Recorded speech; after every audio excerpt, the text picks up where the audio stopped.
tayong tumayo bilang pagrespeto sa pagbabasa ng salita ng Panginoon sa umaga nito. Lucas 19:10. Sabay-sabay po tayo. Ang hanap ng tao ay naparito upang hanapin at iligtas ang naligaw. Amen. Amen. This is the word of God. Hallelujah. Tayo po lahat ay yumuko at manalangin at ating imbitahan ang presensya ng ating Panginoon sa umaga ito. Yes, Father God, salamat po muli, Panginoon. Merciful Father, we acknowledge your presence this morning by the power and guidance of your Holy Spirit. Thank you for this beautiful opportunity that you has given to us, oh God, to hear again your word. Holy Spirit, may you open our mind, our ear, our heart, that they may receive, oh Father God, the word that come from you, O Lord. Yes, Hallelujah. Lord. Ito po ay salita mo, Panginoon, na siyang magbibigay ng kalakasan, kagalingan sa bawat isa, O Father God. Remove every distraction, O Lord. Amen. Let your word bring conviction, Yes. will bring power, O Father God, and changes into our daily lives. Hallelujah. Thank you, Lord, and use your servant to deliver your words, O God. Amen. Salamat, Panginoon, sa wisdom na ipinagkatiwala mo po sa akin sa umagang ito, O Father. Use me as just instrument to deliver the good news this morning, O Father. Salamat, Panginoon, and we surrender everything that we are going to do this morning, O Lord, and your name will always be glorified. Yes. Your name will always be lifted up, O God. Your glory and honor and thanksgiving belongs to you alone. In Jesus Christ's name I pray. Amen. Amen. Hallelujah. Maaari na po tayong umupo. Ang anak ng tao ay naparito upang hanapin at iligtas ang naligaw. That is our text for this morning. Our Word of God is connection last Sunday. It's about mission. So kung nakinig po tayo, mapagdugtong-dugtong po natin. Kung wala yung iba ng Sunday, it's okay. So our theme for today is Jesus came for the lost. Naparito ang Panginoong Jesus para iligtas ang nawawala. Naparito ang Panginoong Jesus para iligtas ang nawawala. This verse is the heartbeat of the gospel. It is the mission of Jesus Christ. It tells us why Jesus left heaven, why He walked among us, why He ate with the sinners, bakit siya nakihalubilo sa mga makasalanan na katulad natin, why He died on the cross, and He rose again. Sa ating panahon ngayon, marami ang nawawala. Marami ang naliligaw ng landas, lalo na po sa ating spiritual na kalagayan. Jesus didn't came to start religion. It's not religion. Hindi relihiyon ang dala ng Panginoong Yesus pagbaba niya po dito sa langit. Siya ay naparito para sa mga sugatan na katulad natin. Siya ay nawalan para sa mga nawalan ng pag-asa. Yung hopeless na sila, hopelessness. Wala na, parang wala ng direksyon yung buhay. Wala na ng direksyon yung mga buhay nila. But the good news, Jesus came here to save the lost. Yung mga nawala. Hindi siya naparito para sa mga matutuwid. Mga kapatid, hindi. Naparito ang Panginoon para sa mga makasalanan. Example like our church. The church is not for the righteous. Tayo, na mga daladalang kabigatan. Kaya nandito tayo sa church because we want to listen the Word of God. Dahil tayo po ay sugatan. Amen. Sugatan po tayo mga kapatid. Sino dito ang matuwid? No one. No one is righteous. Di isa man sa atin ang matuwid mga kapatid. So we will go in our text. Who knows Zacchaeus? Sinong nakakakilala kay Zacchaeus? Amen. Isang maniningil Yes. ng buwis. Yes. Amen. So like the story of Zacchaeus, a man who was super yaman, mayaman siya. He is wealthy of the outside. Mayaman siya, material. Mayaman siya, marami siyang pera. Kaya niyang bilhin yung mga nais niyang bilhin. Pero malayo yung puso niya sa Panginoon. Zacchaeus don't know Jesus. Hindi niya kilala. And Zacchaeus also rejected by the society. Dahil nga po siya ay tax collector. Alam naman natin yung mga Jews noon, mga Israelita, galit na galit po sila sa mga tax collector. Kasi ito po ay pandarambu ba yun? Tagalog yung pandaraya ang nangyayari. So Luke was a physician. Siya po ay isang doktor. Mababasa po natin sa Colossians 4:14, the beloved physician. Luke was not one of the 12 disciples. Hindi siya kabilang doon. But he is close to Apostle Paul. Amen? Can we say amen? Amen. Amen. Baka ang alam natin is Luke is belong to the 12 disciples. Hindi po. So sino pong makapagsasabi doon sa 12 disciple ngayon? Anyone? Because Luke was not one of the 12 disciples. So number 1 is Peter, para po maalala natin kung sino yung mga disipulo. Number 2, si Peter po na naging Simon. Andrew, James, son of Zebedee, John, Philip, Bartholomew, Matthew, Thomas, James, son of Alphaeus, Thaddeus, Simon, Judas Iscariot. That is the 12 disciples of our Lord Jesus. So Luke is not belong to the 12 disciple. Siya po yung kasama ni Apostle Paul.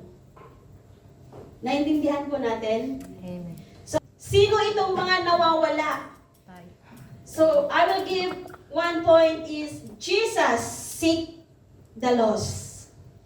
Hinahanap ng Panginoong Yesus ang nawawala. Zacchaeus was a rich man. Kilala siya pero kinamumuhian ng lipunan, ng paligid. He had everything. He can buy what he wants pero malayo po yung puso niya sa Panginoon. Doon po sa Luke 1-5, doon po natin mababasa yung story ni Zacchaeus. So Jesus entered to Jericho. Zacchaeus was a short man. Gusto niyang makita si Jesus, kaya umakyat po siya doon sa sycamore tree. Umakyat siya dahil gusto niyang makita ang Panginoong Jesus. But Jesus was already know Zacchaeus. Kilala na ng Panginoong Jesus si Zacchaeus. Jesus was already looking for him. Hinahanap niya. Sa 19:1-5. Who wants to read? When Jesus came to the place, he looked up and saw him, and said unto him, Zacchaeus, make haste and come down, for for today I must abid in a house. 1 to 5 po. Ano? 5 lang siya. Pumasok si Jesus sa Jericho. Yan. Listen. Amen. Pumasok si Jesus. From 1 po. From 1. At naglakad sa 1 to 5. kabayanan. May isang tao roong ang pangalan ay Sakeo, isang pinuno ng mga maniningil ng buwis at siya'y mayaman. Sinikap niyang makita si Jesus upang makilala kung sino ito. Ngunit sa dami ng tao, hindi niya ito makita dahil siya'y pandak. Kaya't patakbo siyang nauna sa dadaanan ni Jesus at umakyat sa isang puno ng sikomoro. Pagtapat ni Jesus sa lugar na iyon, tumira siya kay Sakeo at sinabi, Sakeo, bumaba ka agad sapagkat kailangan kong tumuloy ngayon sa iyong bahay. Amen. Amen. So doon pa lang, pagpasok pa lang sa bayan ng Jericho, Jesus already looking for Zacchaeus. Zacchaeus, bumaba ka dyan. At ako ay titigil sa iyong bahay ngayon. For thus says the Lord God, behold, I myself will search for my sheep and will seek them out. Ang Panginoong Yesus mismo ang hahanap sa atin, hindi yung tayo ang hahanap sa ating Panginoong Yesus. Siya mismo ang gagalaw, siya mismo ang kikilos, siya mismo ang maghahanap sa bawat naligaw o nawala, like the life of Zacchaeus. In Ezekiel 34:11 po yun. And Romans 3:11, no one understand, walang nakakaunawa, no one seeks for God. Walang naghahanap sa Diyos. No one. Ezekiel 34:11. So people do not naturally seek God. Ang ginagawa nga natin po tayo ay nagtatago. We run. We get distracted. We get lost. Mas lalo po tayong lumalayo. Nandito ka na nga sa kamay ng Panginoon. Pumiglas ka pa na aalis doon. But Jesus actively search for us. Siya ang naghahanap sa atin. Siya yung nagsimula ng relasyon. Magkaroon tayo ng relasyon sa Kanya. Imagine a shepherd who noticed one sheep is missing. If you know this story in Luke 15:4-7. Di po ba naligaw yung isang tupa? Anong ginawa ng pastol? Hinanap. Iniwan niya po yung 99 na sheep. But he seek for the one sheep who is lost. Yung naligaw, yung nawala. He goes out even in the dark. Kahit na umuulan yan bilang isang pastol. Kahit na siya ay nasa bangin, kukunin at kukunin yan. Even that sheep is in danger. Because that one sheep, o yung tupang iyan, it matters to God. Ang kaluluwang iyan, yung isang kaluluwa na yan is, it valued God. Importante ang isang kaluluwa sa ating Panginoon. Just like Zacchaeus, Jesus looked up and said, Zacchaeus, baba! Bumaba ka dyan! Pupunta ako sa bahay mo ngayon. Di po ba para ang sarap sa pakiramdam na i-mention yung pangalan mo sa madaming tao? Importante mo. Dahil tinawag ka ng Panginoon. Come down. I'm coming to your house today. So Jesus know the name of Zacchaeus. Kahit na pagpasok pa lang niya sa bayan ng Jericho. Jesus knew the past. Kung ano yung naging nakaraan ni Zacchaeus. Jesus knew his sin. Alam niya kung ano yung kasalanan ni Zacchaeus. In John 10:11, ako ang mabuting pastol. Ilalagak ng mabuting pastol ang kanyang buhay dahil sa tupa. Ganun po kabuti ang ating Diyos. Ganon kabuti ang ating Panginoon. God loved the world.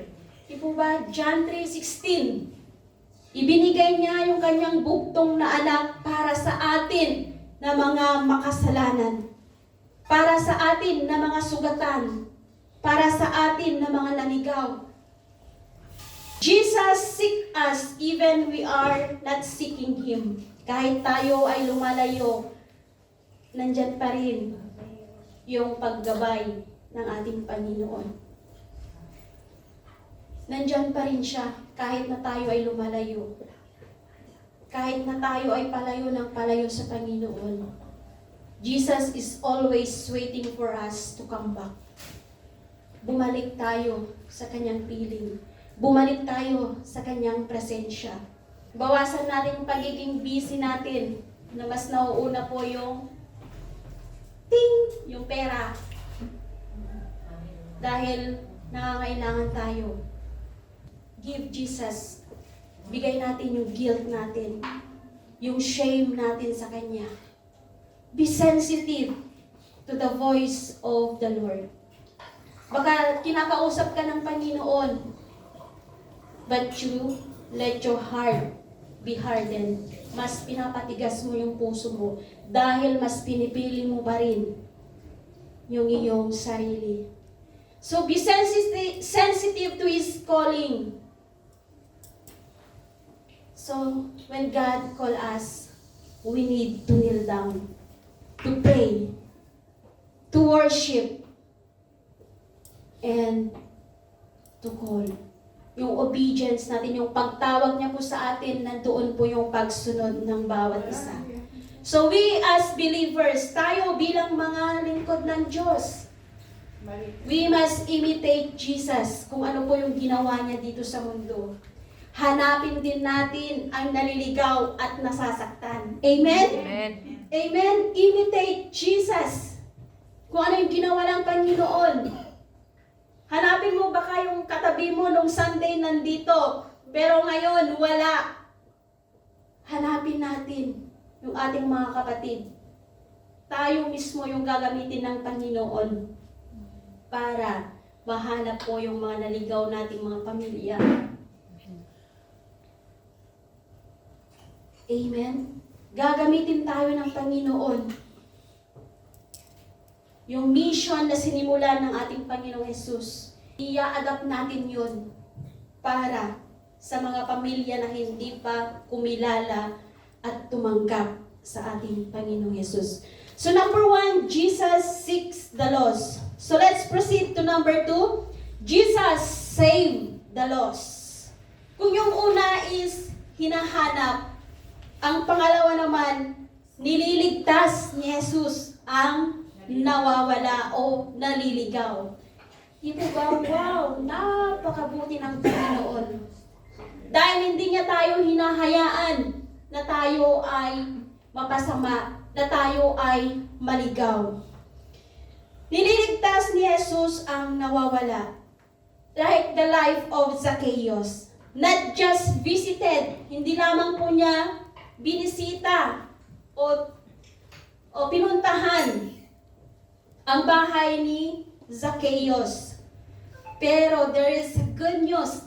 Niligtas niya ang buhay ni Zacchaeus. John 3:17. For God did not send His Son into the world to condemn the world, but to save the world through Him. So hindi ito naparito ang Panginoong Yesus para i-condemn, para husgahan kung sino yung mga makasalanan. Hindi we say, save the lost. Save the lost. Amen. Pakibasa po.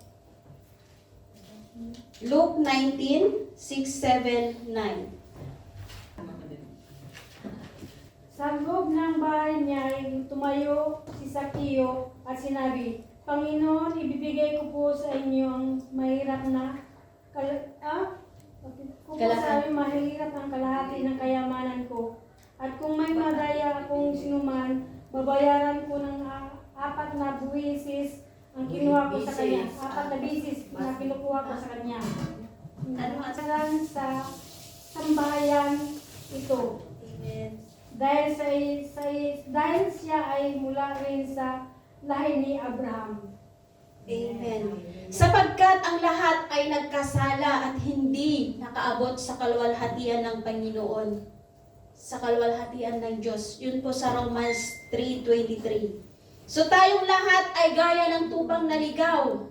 Jesus declared, "Today, salvation has come to this house." Naligtas ang buhay ni Zacchaeus and also the household, yung kanyang buong pamilya. Jesus doesn't just find us, He rescued us, He saved us from sin and also to spiritual death. Salvation touched His heart. Nung sinabi ng Panginoon, so He come down and receive Him joyfully. So salvation touched His heart. His name and even His finances. So ang kaligtasan po ay hindi sa gawa ng tao. Hindi rin po sa pagsisikap at hindi rin po sa relihiyon. By His grace. Religion cannot save us, but only through our Lord Jesus Christ. Siya lang ang magiging daan ng ating kaligtasan. So Jesus saved completely. Hindi lamang si Zacchaeus ang kanyang niligtas, kundi lahat po ng kanyang nasasakupan. Lahat. So John 14:6 sabi, "I am the way, the truth, and the life, that no one comes to the Father except through me."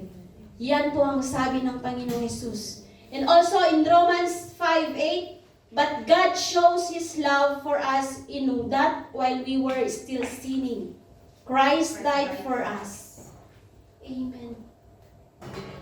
Napakabuti ng ating Diyos dahil sa Kanyang bugtong na anak. Kaya tayo po ay nandito ngayon. By His grace, we are here worshiping our living God. We are here studying His Word, digging His Word with the promise of God. And that is eternal life. Yung buhay na walang hanggan kung tayo po ay lumalakad ayon sa kagustuhan ng ating Panginoon. So let Jesus change us not only today, dahil tayo ay nag-fellowship. Huwag natin hayaan na ngayong linggo lang tayo ililigtas. It must be our daily, yung daily natin na pamumuhay. Your whole life must be saved. So, Zacchaeus respond to the call of Jesus. He came down quickly. Nagmadali po siyang bumaba. Siyempre, di po ba? Ang Panginoong Yesus na yun, pero si Zacchaeus hindi niya kilala si Jesus. But Jesus know Zacchaeus. He welcomed Jesus joyfully doon po sa chapter 6. And he repented sincerely. Siya po ay nagsisi sa lahat ng kanyang mga ginawang kasalanan. So, doon sa number 1 is, hinanap ni Jesus ang nawawala. Number 2, Save the lost. nililigtas ni Jesus ang nawawala. So, number 3, Jesus transformed the life of the lost. Amen. Can we say amen? Amen. Yes. When you know Jesus, when you accept Jesus as your Lord and Savior, there will be a transformation. May pagbabago. May pagbabago ang isang Kristiyano kung siya ay namumuhay na kasama si Kristo. So true salvation produces visible transformation. May pagbabago. Hindi natin pwedeng sabihin sa sarili natin, yung completely transform. Yung minsan yung katabi natin na makapagsabi kung tayo ba talaga ay na bago. Kasi minsan po ay sa ating pananalita, sa ating kilos, sa ating pag-iisip, kaya wala po doon yung full transformation na sinasabi. So Zacchaeus was transformed, returning what he stole. So di po ba? Niligtas na siya ng Panginoon. So, nung niligtas, na-receive niya yung salvation, si Zacchaeus naman ay totally transformed. Sa 8. And Zacchaeus stood and said to the Lord, "Behold, Lord, the half of my goods, yes, I will give to the poor. And if I have defrauded anyone of anything, I restore it fourfold." Kung meron man akong nadaya, sabi niya, ibabalik ko ng makaapat na beses. Di po ba? Yung Zacchaeus na dating tax collector, ngayon po ay mapagbigay. Amen. Amen! Dahil na-receive niya talaga yung kaligtasan na nagmumula sa Panginoon. Nandoon yung kagalakan niya nung nakita niya ang Panginoong Yesus. Yung half ng kanyang kayamanan, ibibigay niya sa mahihirap. Wow. Talagang that's the totally transformation of Zacchaeus. Hindi siya makasarili. So nabago po yung puso ni Zacchaeus. Hindi lamang po yung kanyang, yung sa outside appearance niya, kundi mismo inside his heart. Nabago din yung pananalita niya. Nabago din po yung kanyang gawa. So ang dating manloloko ay naging mapagbigay. Ang dating tax collector ngayon po ay namimigay na. Hindi na po siya nandaraya. So, in 2 Corinthians 5:17, dahil na-receive niya, tinanggap niya ang Panginoong Yesus. So therefore, if anyone is in Christ, he is a new creation. Yung transformation talaga ni Zacchaeus, nawa ay maging kagaya natin si Zacchaeus. In Romans 12:2, do not be conformed to this world. Kailangan po ay mabago po yung magbago ang ating pag-iisip. Kasi dito ini-inject ng kaaway.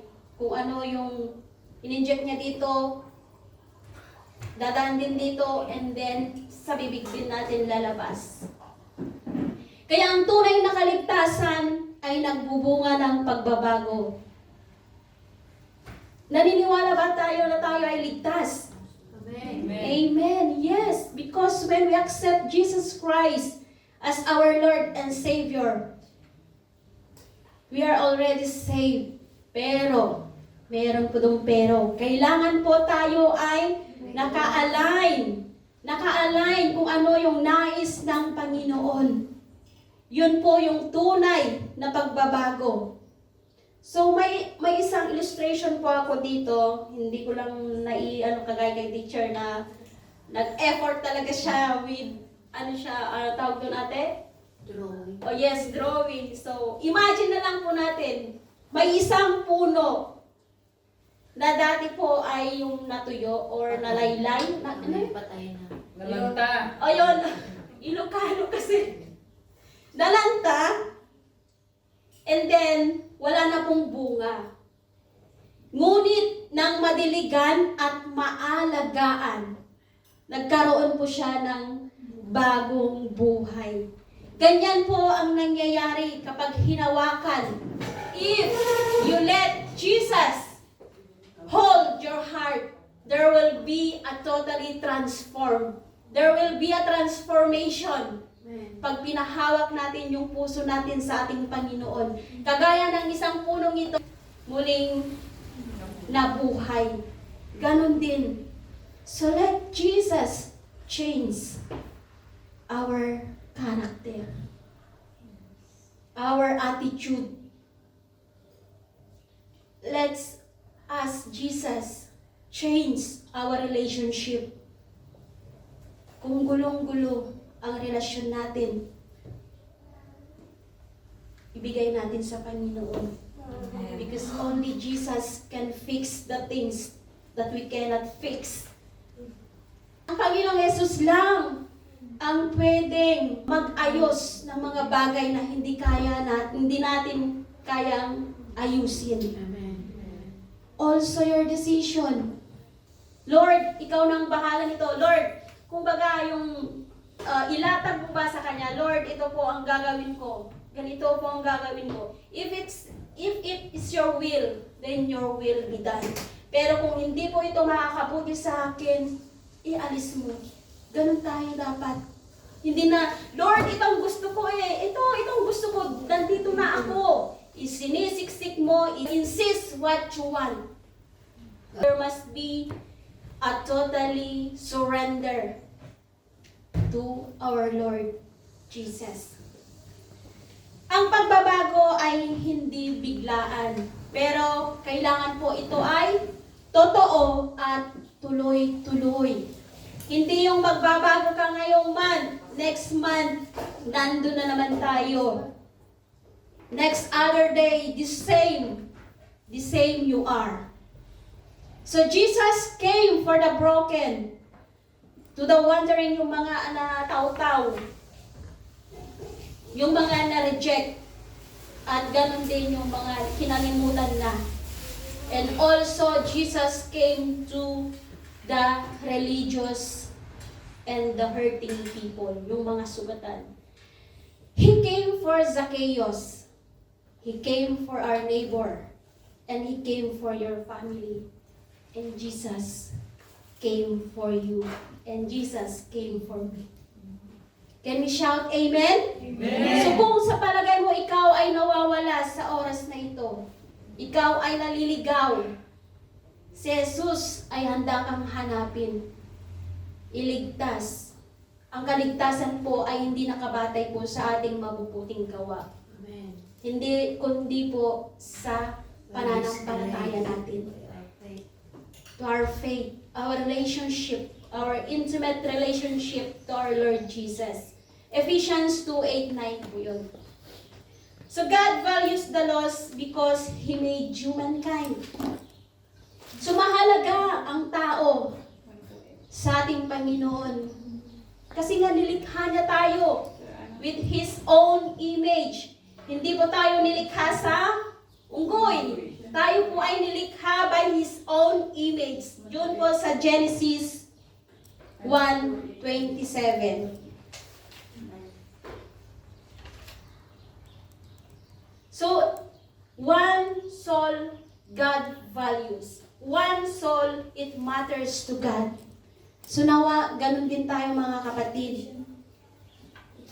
Na tayo po ay may concern sa mga kaluluwa na wala pa pong kaligtasan.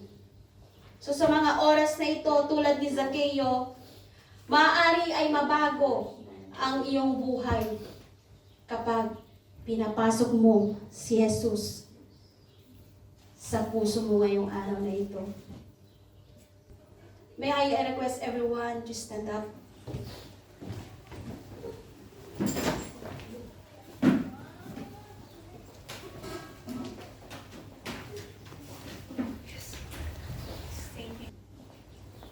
Mga kapatid, kung nararamdaman mo sa mga oras na ito na ikaw ay napapalayo sa Panginoon, ikaw ay lumalayo at humihiwalay sa Diyos, ngayon yung oras ng kaligtasan.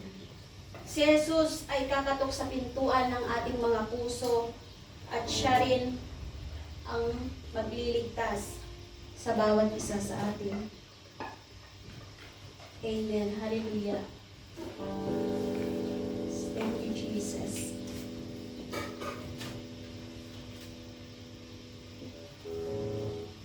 So if you feel that you are far from God right now, you feel lost, you feel hurt, yung sugat, yung puso mo, yung may bagay na hindi mo kayang magpatawad, Jesus is calling your name today, like the life of Zacchaeus. So this is your moment, mga kapatid. This is your moment to respond to the call of God. Your moment to come home. Your moment to let Jesus do what He came to do. To seek you, to save you, and to transform everyone who's willing to be transformed today. Amen. So if you're ready to surrender, kapatid, huwag kang mahiya. Kung kagaya ni Zacchaeus, Panginoon, na siya po ay niligtas mo, Panginoon. Siya ay hinanap mo. Amen. Siya ay niligtas mo at na-transform totally ang kanyang buhay. We are here, O Father God, to be like Zacchaeus. Thank you, Lord. Hallelujah. Habang tayo ay nakikipag-usap sa Panginoon sa umagang ito,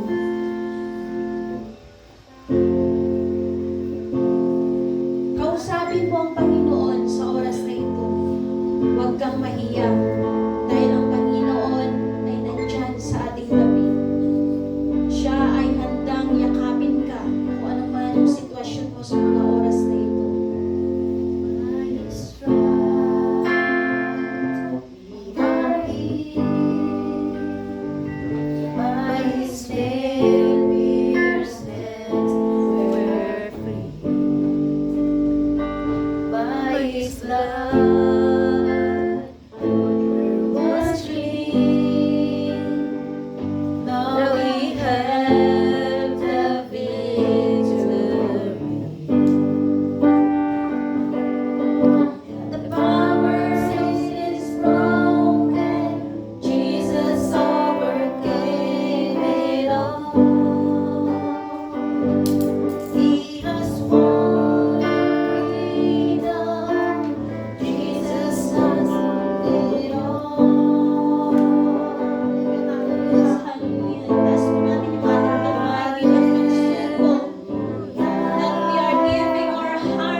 of the